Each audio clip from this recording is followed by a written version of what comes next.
Welcome to The Leaders Who Care, a podcast powered by Dynamis Group. We are here to give the stage and support to those committed to create a positive and lasting impact, way beyond the profits and margins, the leaders of the world who care for others and serve a bigger purpose. Join us on the journey of creating a better, more caring world. And now to your host, Stoyan Yankov.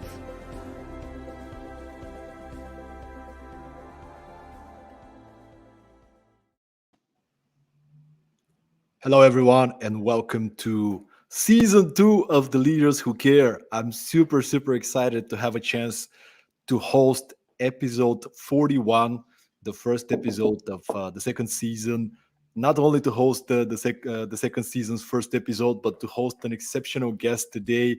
We are privileged and honored to have Max Frazer, somebody, not just a person with an exceptional background with over 20 years being in strategic positions in Apple and doing a lot of other really cool things, but somebody who really genuinely cares for people, cares for others, and that's some of the topics we're going to dive into. Max, how are you today? How's the weather in Austin? I'm great, thank you. The weather is hot as usual, but that's okay. It's a beautiful day, and I feel very honored and fortunate to be here with you. So thank you. What made you move to Austin in the first place? I was working at Apple, and Apple decided to build out a new headquarters in Austin. And I'm originally from the South, close to Austin, Arkansas, Tennessee, Mississippi. And after 20 years in California, my wife and I thought, well, wouldn't it be neat to sort of move back closer to home, be closer to family? And Austin has this incredible vibe of there's this mantra, keep Austin weird. Austin is a weird place in a good sense. It has great music, great cuisine, lots of diversity, great people, things to do outside. And so we thought it would be a new adventure. And that was really the driving factor for us. Let's go take on this new adventure, build out some new teams for the Apple Online Store and the new campus. And here we are.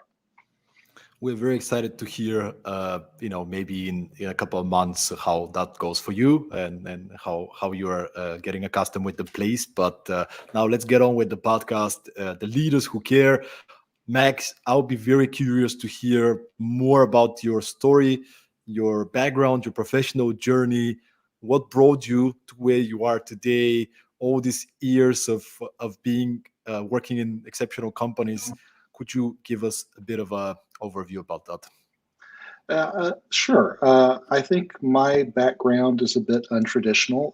I grew up in the South in much of, typically rural communities, and about as far away as you can get from Silicon Valley, San Francisco, and so forth. And we were challenged financially and so forth, and didn't have a lot. And as many people do in the South, I got married early to a wonderful woman and joined the military to escape poverty, if you will, and learn trade, go to school, and so forth. And spent 6 years in the Navy, and I got my first taste actually in the computer industry. I was the network administrator for the largest security department in the world, running a Banyan Vines street talk system, which is long since antiquated. But it opened doors for me because up to that point, I had been a hobbyist. I loved computers. I taught myself how to program at 10,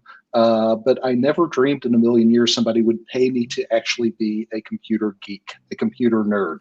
And as soon as that happened, it was like the lights went off. And I got out of the military and got my first job as a network administrator.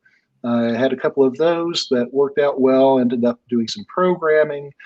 And then this miraculous opportunity came up. One of my buddies got a job at Apple. And he got his job through Apple by providing tech support on IRC channels back in the day. And it just so happened that some members of Apple were monitoring it, saw how good he was, and brought him on board. And being the good guy he is, 6 months later, he found me a spot. And so I ended up at Apple. And so very much a non-traditional background. and it's what a long, strange trip it's been, but it's been a good one. And I feel like I've been very fortunate in so many ways. And you said you spent 20 years in Apple.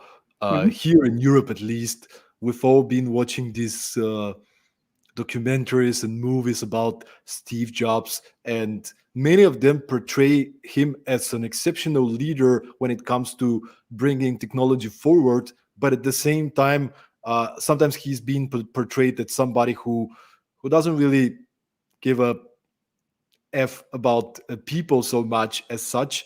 And I'm actually curious to hear what's the truth from the inside. Was he a leader that people that cared, or sometimes he would prioritize perhaps technology and product over people? Yeah, I think with Steve, there's a lot of myth around Steve, and things are exaggerated to a certain degree. That being said, Steve could be incredibly difficult to work with. But as far as caring, he cared. He was passionate. He cared about the user experience. He cared about what he delivered to end users. That was his North Star. That was his guiding light. It was not caring necessarily for the individuals who were making that experience. He had a very high standard, and he held people to that, and he could be incredibly brutal in his communications and feedback and so forth. And so, there was a lot to unpack there, both what I believed the right way was, and what would work for me and what would not work for me. But he was a tough man, but he was passionate about what he did. He believed in what he did, and he could get people to buy into his vision wholeheartedly. And that resulted in some of the best products ever made, in my opinion. Did you have some interesting stories with him? Something that maybe you can share?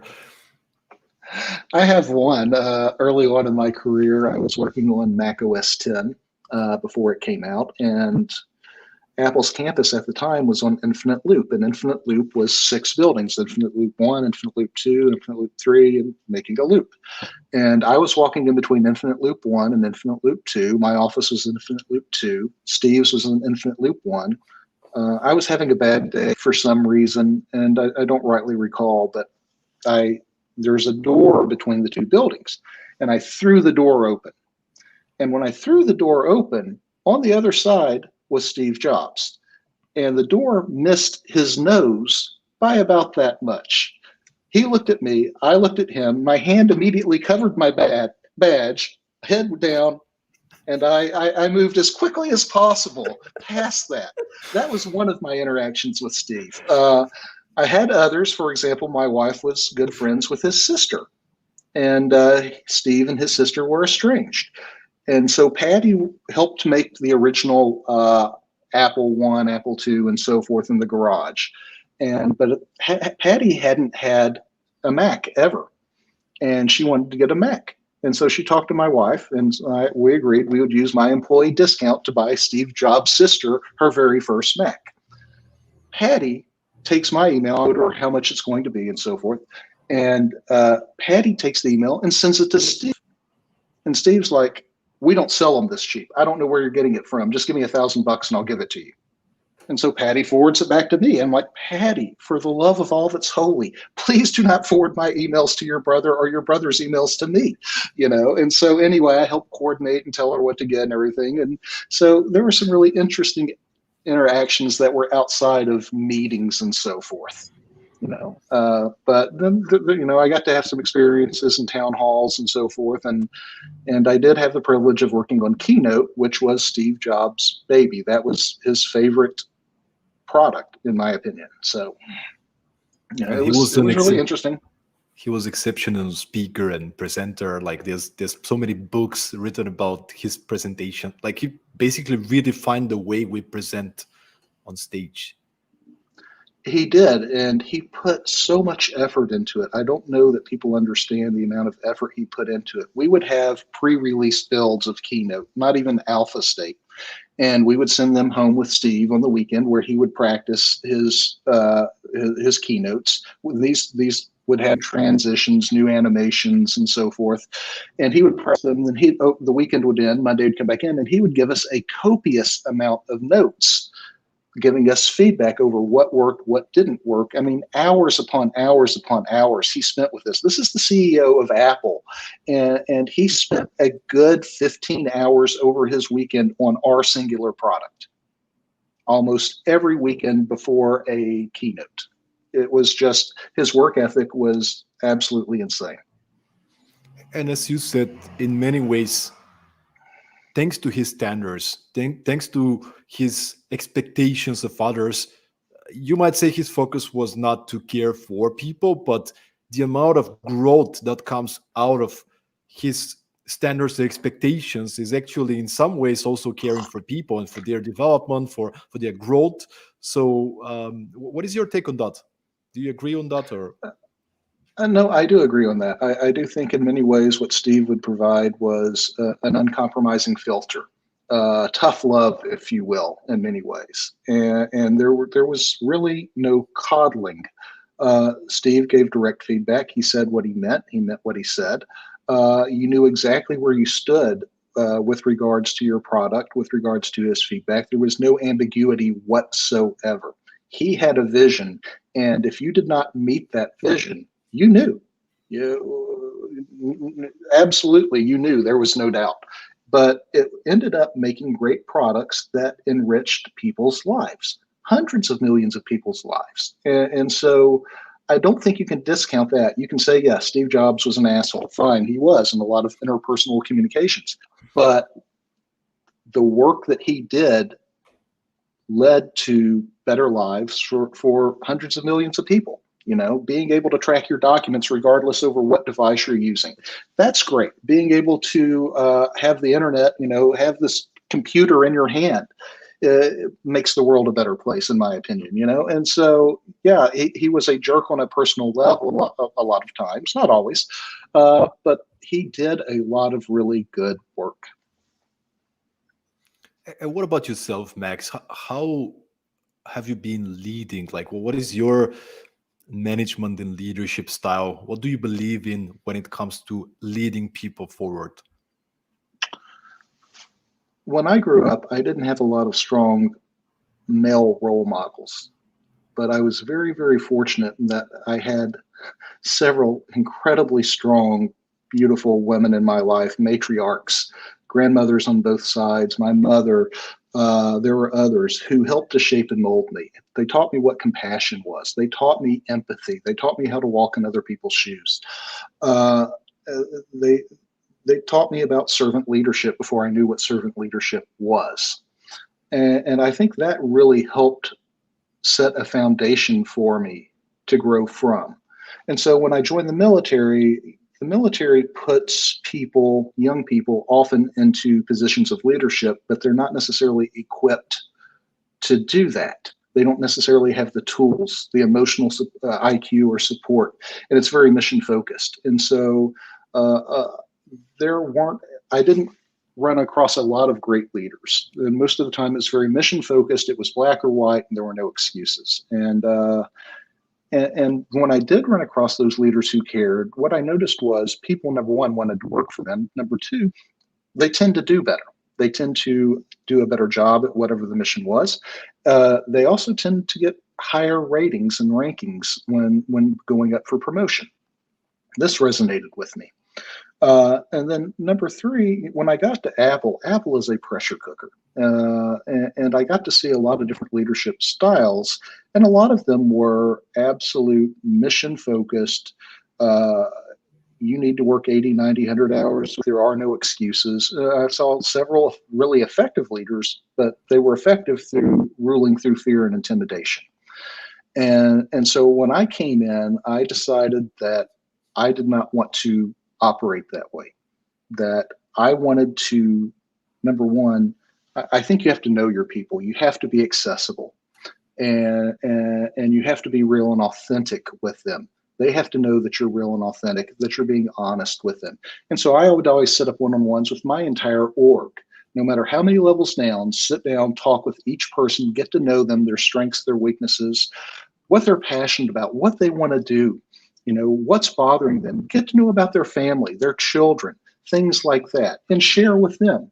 And what that allowed me to do was to really understand who I had in my organizations, what they were capable of, what their strengths were, what their weaknesses were, and to find ways to play to their strengths while continuously engaging in their personal life and vice versa, and understanding what's going on with them, being real, being authentic.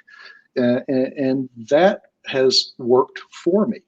I feel like I have kept a connection with most of the people that I've worked with. We stay in touch, contact whenever I've switched jobs, whenever they've switched jobs. I've always put people first, project second, company third, always in that order, end of story. And people see that I do that. And they come to me for career advice. They come to me, hey, I've got this job. Should I go take this job? And I'll give them my honest assessment. Even if they are critical people that are going to hurt our project by leaving, you have to do right by your people. You do right by your people, then number one, it's the right thing to do. But number two, it basically people come to respect that, and they want to come work in that type of environment. And so you have a situation like Apple that's such an intense pressure cooker, and you have a leader who is listening to them, who is working the long nights and weekends with them, making sure that they're getting their food, whatever else taken care of, knowing that if they're having personal problems, sending them home, forget the project, go take care of this, giving them sabbaticals if they need it, helping them, with whatever they have going on. People want to come work in that type of environment. And that has been what has worked for me, being a servant leader, being humble, and making sure to stay out of the spotlight. Any successes we have, team successes. Any misfires, that's my fault. I apologize. So. Thank you so much for sharing this, Max. And this is partly the mission of the leaders who care is really to spread this type of messages, because it is actually effective to be a leader who cares.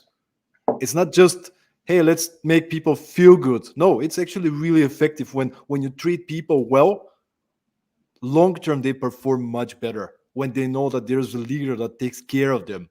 And I love that you said that you're trying to get to know them. What are their concerns? What are they struggling with? When somebody's not performing, instead of immediately blaming them, you try to understand where it comes from. You try to be empathetic, which is something amazing that you learned in your early years, being surrounded by these strong and amazing women around in your life. And I'm curious, actually, whether it was the military that gave you a little bit of the other side of the story. Because, empathy, love, compassion, super, super important. We definitely need more of it. But then when you're in the military, I can imagine that that's a place where you learn discipline.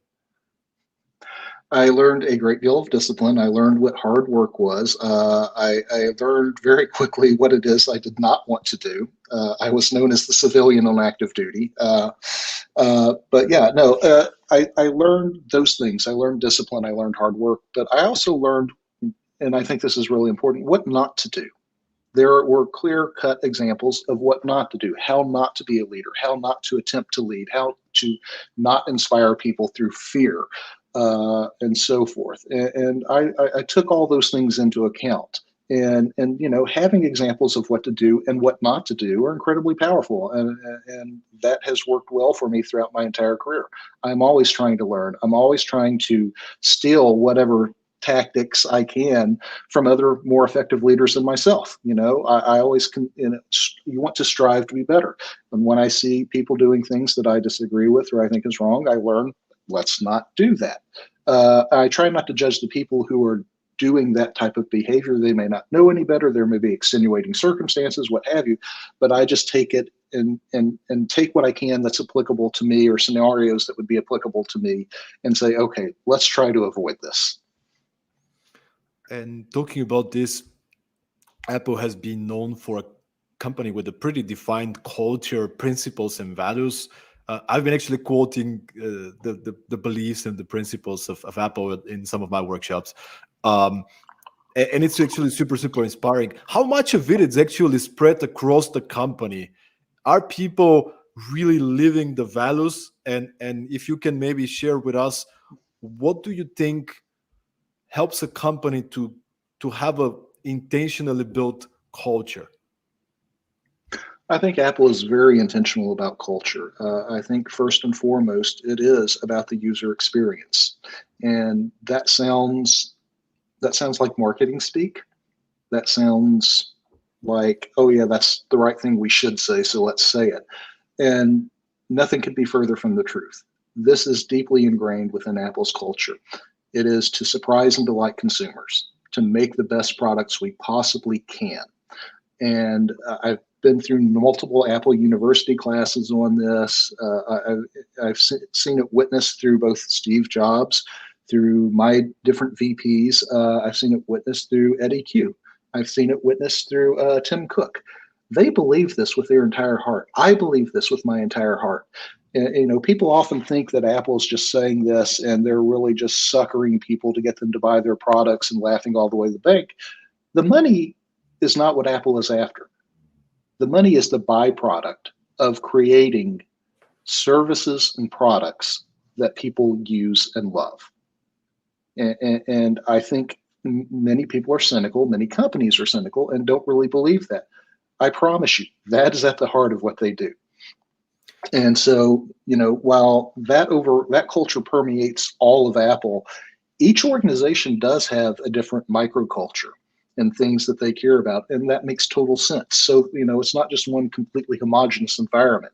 The apps division is going to be different than the IT division, which is going to be different than the software engineering division, which is going to be different from the iCloud division, which is going to be different from the hardware division, but they're going to share that same core fundamental belief that, we want to build the best products in the world. We want to surprise and delight our users. Super interesting you mentioning this.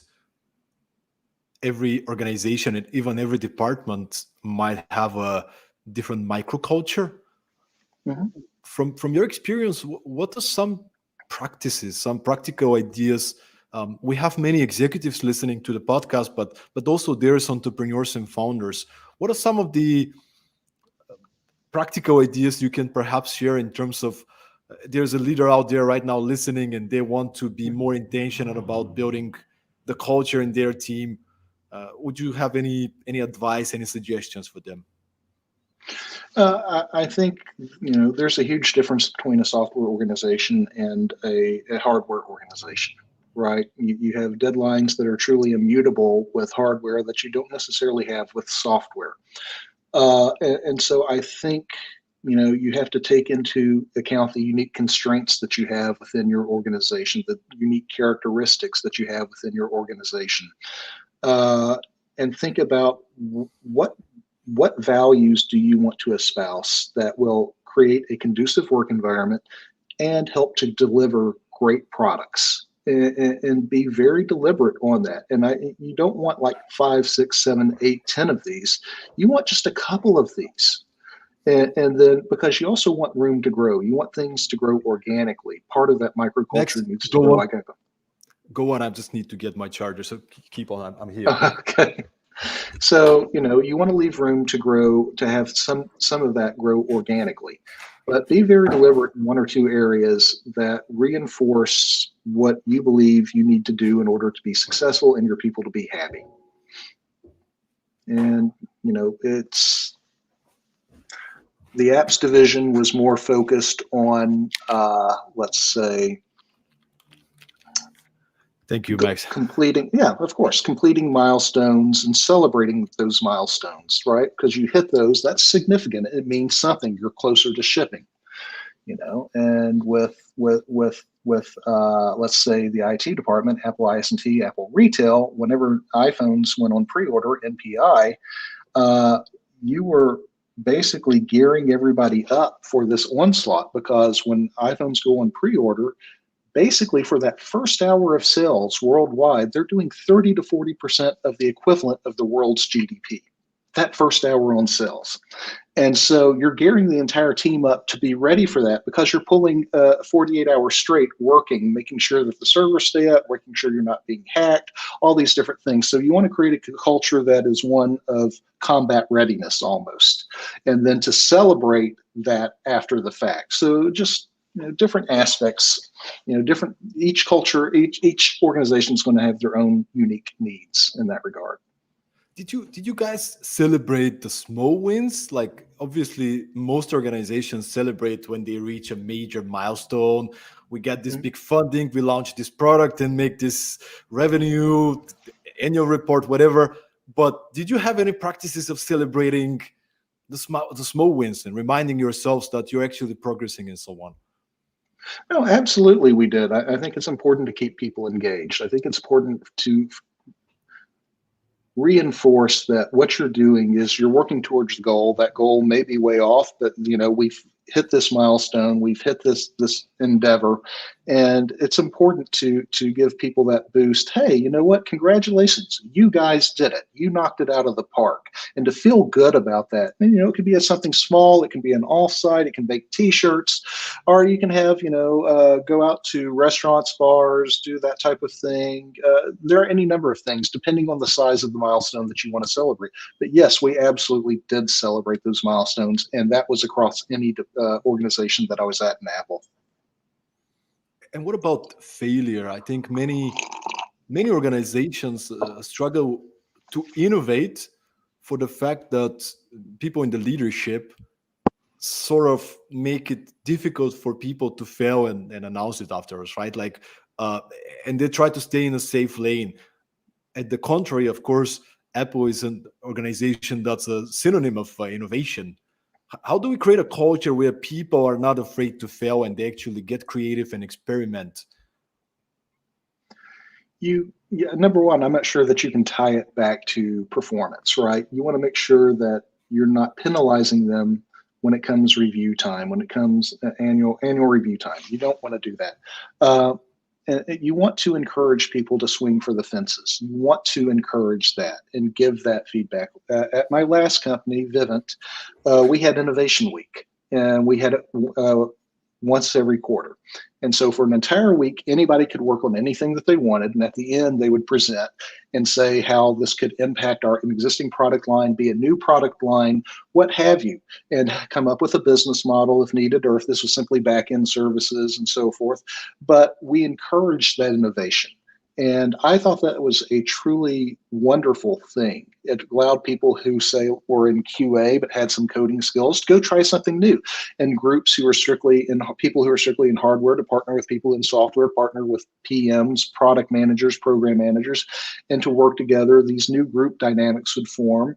And so people got to know each other better. They're making new products. They're thinking outside of the box. Most of these did not make it to production, but some of them did.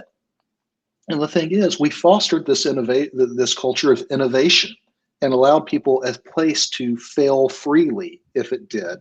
But that may spur on other ideas. And to me, this was absolutely amazing. And this was led up by one of the guys that we worked with, one of our directors.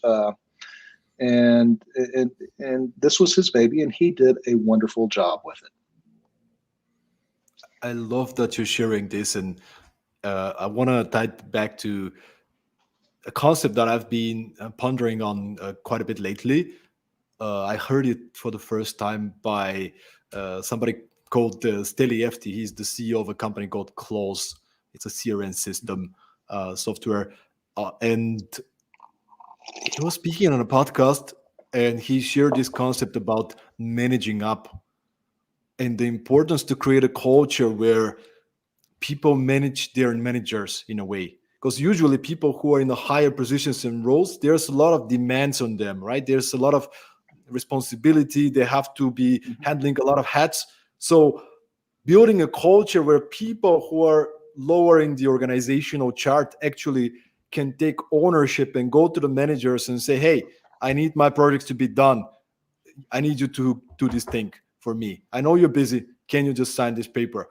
I need you to send me this email on this. But like really creating this freedom for people at the lower position on the organizational chart to actually manage their managers.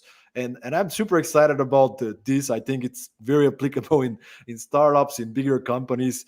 But then again, how do we do that? And if you have any thoughts on that, Max, I think that will be also very valuable for the listeners.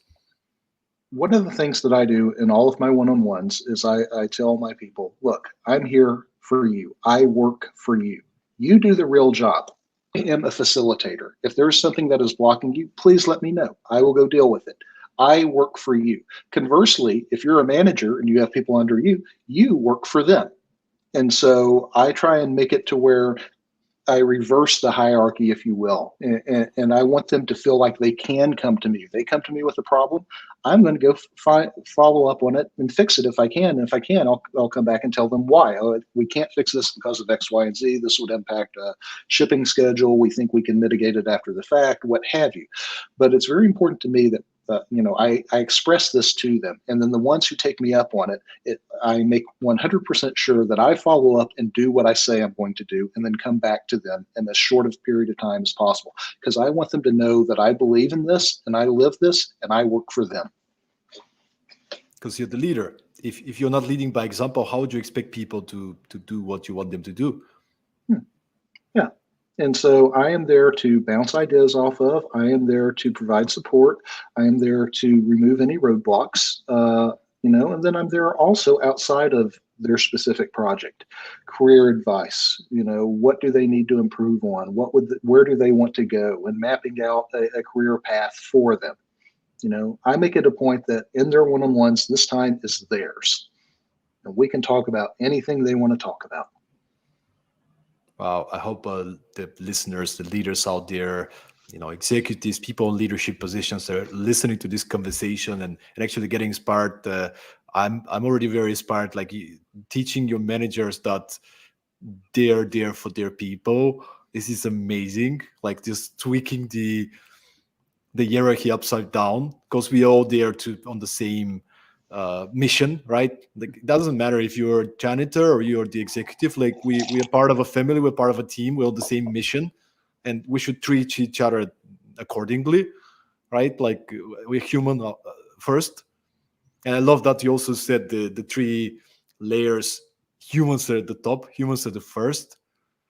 But you also mentioned career advice, and I'll be really curious, Max, to explore with you. If you can go back in time and talk to your 20 years old version of yourself, what would be 3 pieces of advice you would offer your 20 years old version? Well, this is making the assumption that my hard-headed 20-year-old version would actually listen to myself. So that's iffy. I think one thing I would say is be patient. Change doesn't happen overnight, and I have always been driven. I'm uber competitive, pathologically competitive, and sometimes that's good, and sometimes that's bad. And so I would urge myself patience in my own personal goals. That focus on the work that is meaningful, and stay within yourself.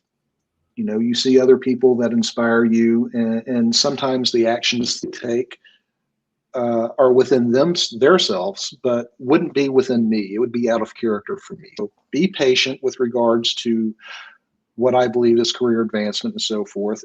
Number 2, work on projects that I love, and make sure it's always a labor of love.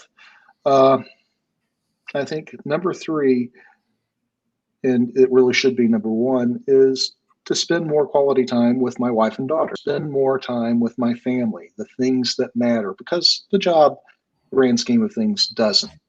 Not in the face of family. And I'm very fortunate to have the most amazing, strong wife in the world, and I have an amazing daughter who blows my mind every day, twice on Sundays. And so I just wish that I had spent more time with them versus the career. Wow. Thank you so much for sharing this, man. I think more super hyper ambitious leaders out there needs to hear that. And at the end of the day, why do we do all these things for, right? I mean, we're running things, but why do we do it? For the people that matter most. And congratulations for finding the person and creating a family with somebody that you're so connected with. We can I'm sure the listeners and myself can feel your passion when you speak about your family. So may you guys be healthy and live for 150 years and have a lot of happiness together. Well, Um, thank you. I am the luckiest guy on earth. yeah, I can see that. I can see that. Max, you are taking care of so many people. The way you speak about your teams, the teams that you've been managing, the way you speak of your family, it's very, very inspiring. But I also know that often leaders spend a lot of energy when they're caring for others. Care comes with a cost, and it comes with spending a lot of energy doing the right things. What do you do to take care of yourself and to replenish this energy? Yeah, that's a great question. I'm an introvert by heart, and so I can extrovert well at work, but that does take something out of me, and I need to recharge. And one of the ways that I recharge is through music. I'm a guitar player. I'm a bad guitar player, but that does not stop me at all. I find it to be a cathartic release. I love to play music, specifically blues, things of that nature, 12-string, 6-string, electric, acoustic, but that is a creative outlet for me. In terms of writing music, in terms of playing music, and so forth, and that helps keep me sane. I've almost always kept a guitar in my office wherever I'm at. And that, when things get stressful, just shut the door, sit down, play a little bit of blues or something, and that just calms me down and sort of recharges me. Other things that recharge me, a voracious reader. I love to read history, love to read nonfiction, love to read fiction. I will read soup cans if that's what I have. Just, I love to read. I think I was very blessed growing up that I learned to read early on and have always been a voracious reader, and that has opened up so many avenues for me. So to escape to another world in reading, getting lost in that. I love racquetball. That's the only sport I'm any good at. My knees don't love racquetball so much anymore, but I still love it. So it's fun to get out there and do that. And aside from that, spending time with my wife, spending time with my daughter. Oh, and racing. I love to race. So I tend to track my car a good bit, and that's quite the visceral thrill. And on the opposite side of this, you said racing, but do you do any sort of meditation, mindfulness, or praying, those kind of activities? I meditate a little bit, not nearly as much as I should. That's something that, now that I'm taking a little bit of time off, I'm hoping to be able to explore that more. My wife has been after me to do this. It has been effective for her. So I will be doing this. I just have not really engaged fully yet. Now you promise publicly, so your wife could be safe. Yes, she will. She will. Yes, I am now committed. There's no way back. Great. That's awesome, Max. And you said right now you're taking a bit time off. What are you passionate about these days? I I look across what's going on in the world today, and there's just this huge divide between left and right, liberal, conservative, what have you. Things have become politicized, and it makes it truly, truly hard to have meaningful discourse. And I would love to find a way to help mitigate that, to basically find ways to facilitate meaningful conversation uh, around facts and separating what facts from opinion, and finding the best answer to any given open-ended question to where you can have conversation around it and the best rebuttals to that. And so if we could have something like that, whether it's a service that plugged into Twitter, Facebook, Reddit, what have you, and could help point out disinformation, and help to rate highly effective posts that that facilitate discourse, I think that would be a major step in the right direction to returning to a little bit of civility in how we communicate with each other. So bringing people together, using technology to support this getting closer, as opposed to being separated and being split up on different opinions and misinformation in many ways. Right, like Quora does this to a limited degree, and it works out okay, nicely. And so, like, let's say somebody posts a question as to the effectiveness of one of the RNA vaccines. And of course, there are going to be a gazillion opinions on this. And some will say this is not effective, boom, boom, boom, boom, but they're not really going to cite any resources or have any backing evidence, let's say in this particular example.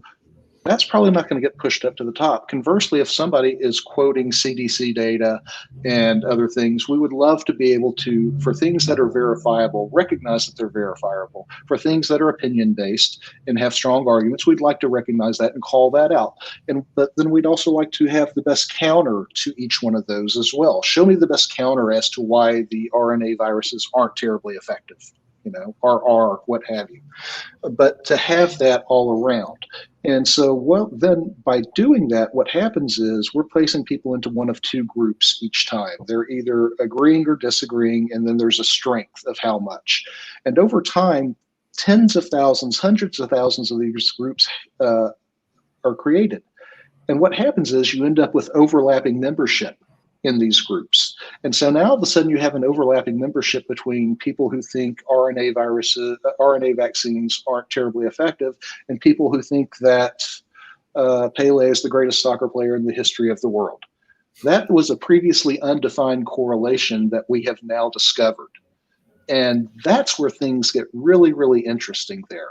So then you could all of a sudden do such things as show me my doppelganger, show me the person who is exactly like me, who believes the exact same things I do across a wide swath of things. Show me the anti-Max, show me who is my opposite.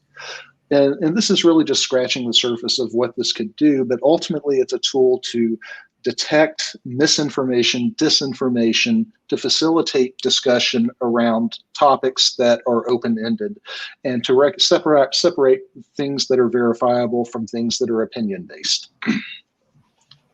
Fantastic.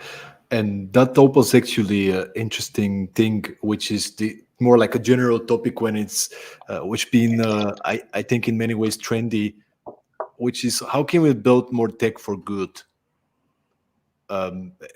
What do you think about that? Like there was this movie, The Social Dilemma, was it on Netflix with all the social media giants and so on and so forth, yeah. And it was a little bit more dark. But like, what do you think we should change with somebody who's been in technology for many years, working with some of the best innovators in the area? What can we do to inspire more leaders to build tech for good?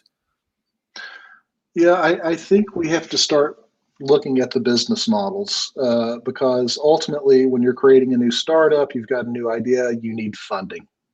And that's really what sets the tone for everything else. So if we could have some type of way to create these startups where it wasn't so focused on the monetization, right? The monetization is where it kicks in. And I don't know how to fix this problem aside from having an incubator or something that focused on those types of startups and could get them going and discover another self-sustaining way of keeping them in business, keeping the lights on, providing the services they provide without constantly seeking to monetize every aspect of their user, mining the user base. So I think that's part of it. The other part of it is we need to make sure that when let's say I create this thing that answers open-ended questions and discovers correlations between things that previously were undefined. That data would be invaluable for politicians, for passing laws, for trying to determine the interest in something. And I think it would be inherently wrong for one company to keep it. I think that data should be freely available to everyone to see those correlations, to see the strengths of those correlations, and to where everybody can make use of it for the greater good, versus one company making a profit, selling it to other companies that can afford to buy that slivers of that data. It's a tough nut to crack. Yes, and actually, what's interesting is, as you say, I think those entrepreneurs who are watching and the founders out there, I think just want to emphasize on that is what you mentioned. In a way, instead of let's focus on here is something that can make us money, is let's try and see what are the challenges and the problems that need to be solved, and I'm maybe passionate about specifically this specific problem and challenge, and then let's start from there. Hopefully we'll have long enough time to build what we have to build, as you said, and that might be a challenge, right, with the whole system of monetization and funding and so on. But if there are some ways we can put more seeds into this direction, then possibly in the future we'll have a lot more solutions on the challenges that are ahead of us. And this is actually something I'm also curious to hear. On top of the challenge with separation, is there any specific causes that you're passionate about, like be it climate change or environment? Is there something that is really close to your heart and you really want to pay attention to this? Climate change is definitely up there.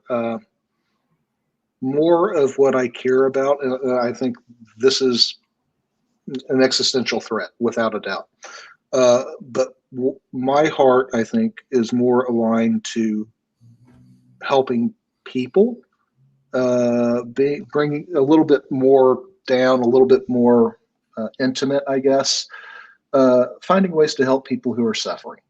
I think I got a lot of this from the strong matriarchs when I was growing up, always wanting to help. And so, whether it's people trying to cross over into this country, trying to escape, wanting a better life for themselves, what can we do to help them? What can we do to help refugees? What can we do to help people who are in war zones? What can we do for people who are suffering on a day-to-day basis, who don't have clean water, who don't have access to food, who don't have access to medicine for their babies and so forth?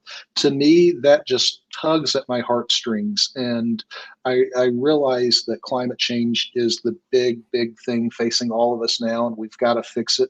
But my heart is drawn to human suffering and trying to find ways to help alleviate that. And I think in many ways we are so fortunate in the West to have really great conditions, living conditions, and that could be also a prerequisite sometimes to forget about there's people suffering and people having, we complain about having slow Wi-Fi and oh, I forgot to buy milk, oh my God, what I'm gonna do, right? Like people suffering, people dying from hunger and all kind of diseases and so on.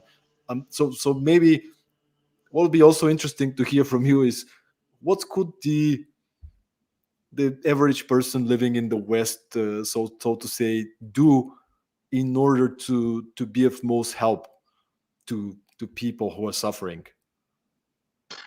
I think find a cause that you feel like you can make a difference in. And it doesn't have to be big. It can be local. It doesn't have to be across the globe, anything else. It could be helping to work at food banks and stocking food banks.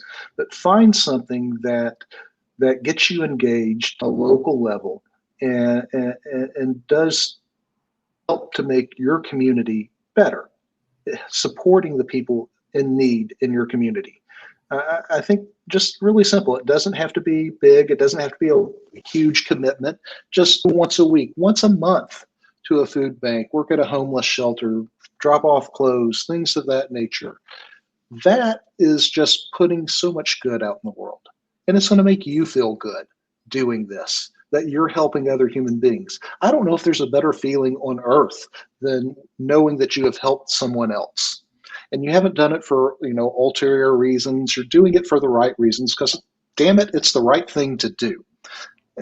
So just keep it simple and do that. You do that, the world immediately becomes a better place.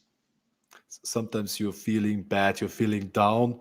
and the only thing you got to do is just to help somebody. Mhm. You Yeah. immediately feeling better.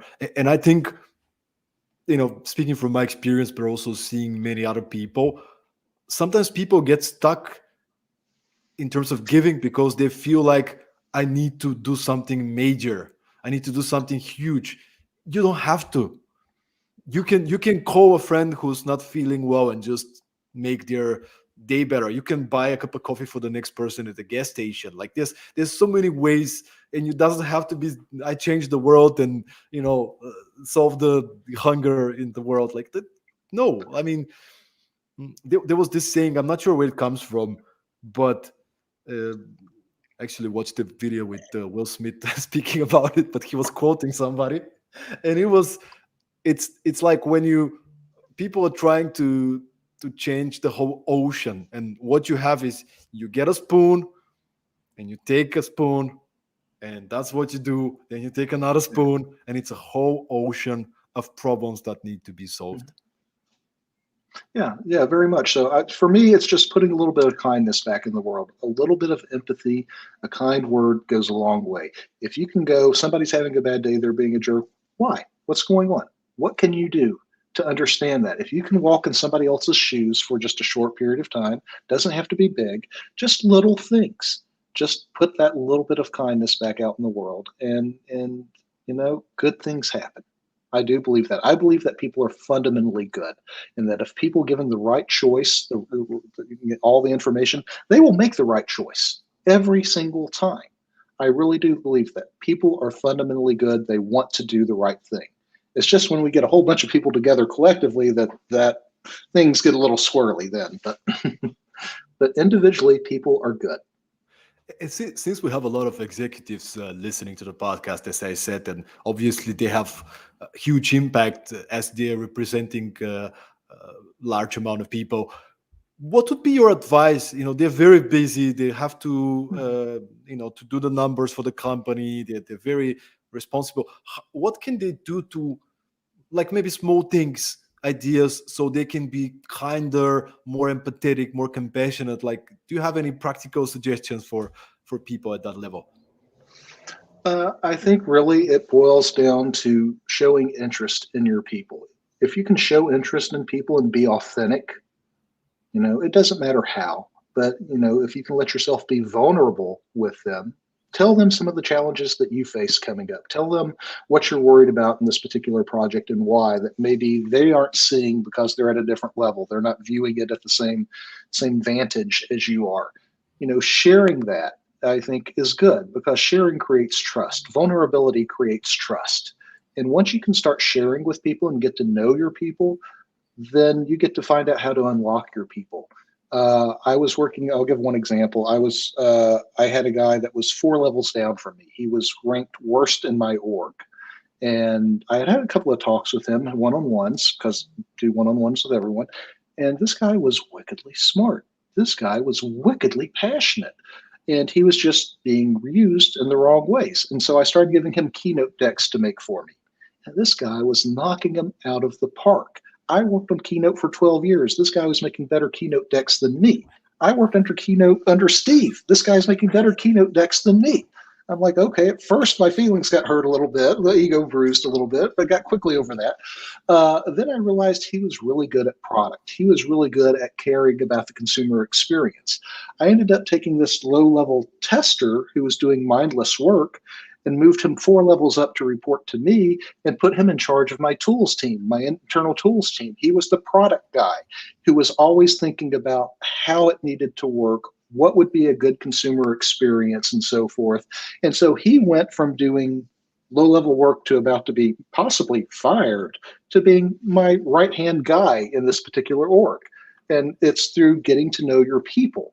You've got to get to know your people and play to their strengths.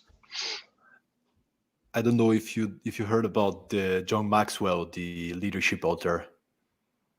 Have you heard about John Maxwell? Well, he's written, I think, over 80 books on leadership. And I remember a story he once shared. So when he was in high school, they had a basketball coach, and every year at the beginning of the season, the coach is going to play the first team against the second team. Only he will mix up the players from the first team, so they'll play a different position. And every time the second team is going to beat the first team because they were better players, but they were out of position. And often, as you said, we don't take the time to get to know our people, to get to know people's strengths, to get to know people's passions, and to find even these hidden talents that sometimes they don't know about, as you did with this specific example. So thank you so much, Max, for kind of bringing this to light. I think it's a very, very, because sometimes we're like, oh, he's not a good performer. Not necessarily. Maybe he's out of position. Maybe. I have found that to be true many, many, many times. Yeah. And you just have to be willing to take the time to get to know the people and make a decision, play to their strengths. And when you do that, typically great things happen. And part of the job of the leader is actually to help the person to believe, not only to see the strengths, but for them to believe that they have this strength, to help them to release this potential in many ways, to keep encouraging them until they are in a place that they actually have this self-belief and they can perform on their own. So yeah, thank you so much, Max, for bringing this thing to the topic. And I want to ask you a final question, which is, what is your vision for a bright future, like global perspective? What is your vision for the world? How do you see the world 5-10 years in the future evolving in the most positive scenario? Evolving in the most positive scenario. I think it would start with a little basic human kindness towards each other, a little basic empathy. Once again, I think that is the path to a more harmonious future.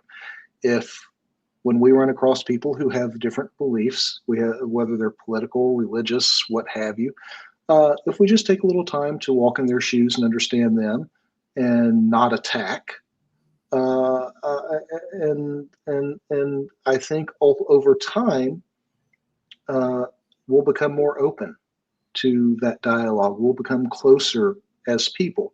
That's my hope. That is my earnest hope, because I don't like this bifurcation. I don't like this separation that we have going on between people, and it depends upon which class you're in or what have you. I find that to be very harmful. And I think we can have a difference of opinion, a difference of beliefs, but we can still live harmoniously. And it starts with being nice to each other and simple, kind words, random acts of kindness, empathy, and how we engage others who don't share the same beliefs that we do. Recognizing, hey, somebody's having a bad day. Why are they having a bad day? Why are they being a jerk? Why are they being an asshole? And taking that time and finding out. And then, you've established a little bit of trust.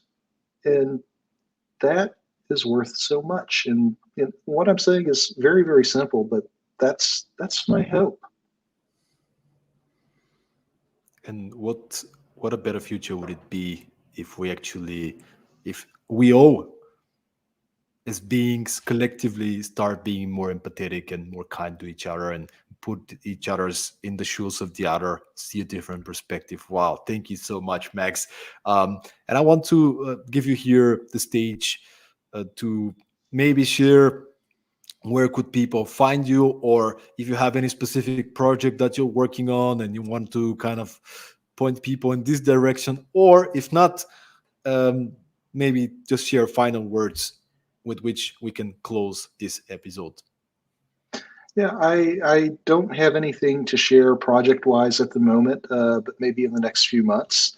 But aside from that, I think what I'd like to close with is I am really honored to be part of this Leaders Who Care, and I would love to see this type of endeavor proliferate. I would love to see more of this, because this is a wonderful message. This is a wonderful meaning, and it's near and dear to my heart. And I think it fits nicely with do a little kindness, and so forth. And if we can share how we've been kind and how we manage with kindness, how we are leaders who care, I think that's a good thing. And so I'm just appreciative to be included in this group, and very much honored. And thank you.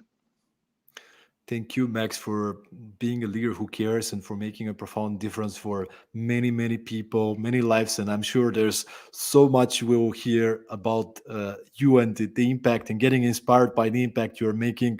It's been an honor, really, having you on the show. And I want to thank everybody who's been tuning in live, who's listening to the podcast, and let's hope that we can spread more this care culture, this message about kindness and empathy.